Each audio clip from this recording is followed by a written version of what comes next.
আসসালামু আলাইকুম সম্মানিত ভিউয়ার্স ও মাছ চাষি ভাই বন্ধুরা, আশা করছি সকলেই ভালো আছেন।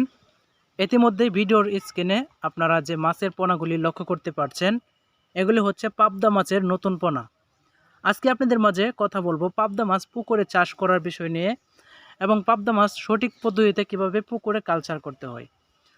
পাবদা মাছ পুকুরে প্রধানত এই মাছ প্রতি শতাংশে 350 থেকে 400 পিস করে চাষ করা যায়। আর যদি আপনি আরও পাতলা করে দেন তাহলে সর্বনিম্ন 300 350 পিস করে দেওয়া যায়। এর পাশাপাশি এর সাথে বাংলা কার জাতীয় মাছ দেওয়া যায়।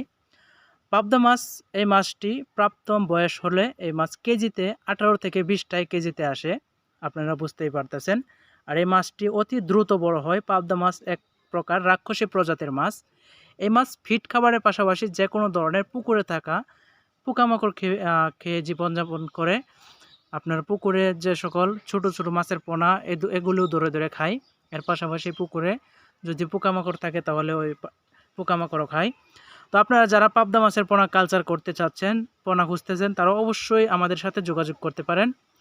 আমাদের এখানে পাবদা মাছের পাশাপাশি সকল প্রকার ক্যাটফিশ ও সাদা কার্প জাতীয় মাছের রেনু ও দানিপোনা পাবেন। তো মাছ চাষি ভাই বন্ধুরা, পাবদা মাছ পুকুরে চাষ করতে হলে যে ধরনের প্রযুক্তি ব্যবহার করতে হয়, যে সঠিক পদ্ধতি এবং সঠিক নিয়মে পাবদা মাছ পুকুরে কালচার করতে হয়, এই সকল প্রকার তথ্য ও পরামর্শ পেতে আমাদের ভিডিওর স্ক্রিনে দেওয়া নাম্বারে যোগাযোগ করতে পারেন। এবং কি পাবদা মাছের রেণুপোনা অর্ডার করার জন্য এই মাছগুলি আমরা হোম ডেলিভারির মাধ্যমে বিক্রয় করি। আপনারা চাইলে হোম ডেলিভারির মাধ্যমে অর্ডার করার জন্য অতি শীঘ্রই আমাদের মাধ্যম থেকে একদম বিশ্বস্ততার মাধ্যমে এই মাছগুলি অর্ডার করতে পারেন। আমরা বাংলাদেশের যে কোনো অঞ্চলে এই মাছ হোম ডেলিভারি করে থাকি। পাবদা মাছ এবং কি ক্যাটফিশ জাতীয় সকল প্রকার প্রজাতির মাছ আমরা হোম ডেলিভারি ও সরাসরি আমাদের মাধ্যম থেকে নিতে পারবেন।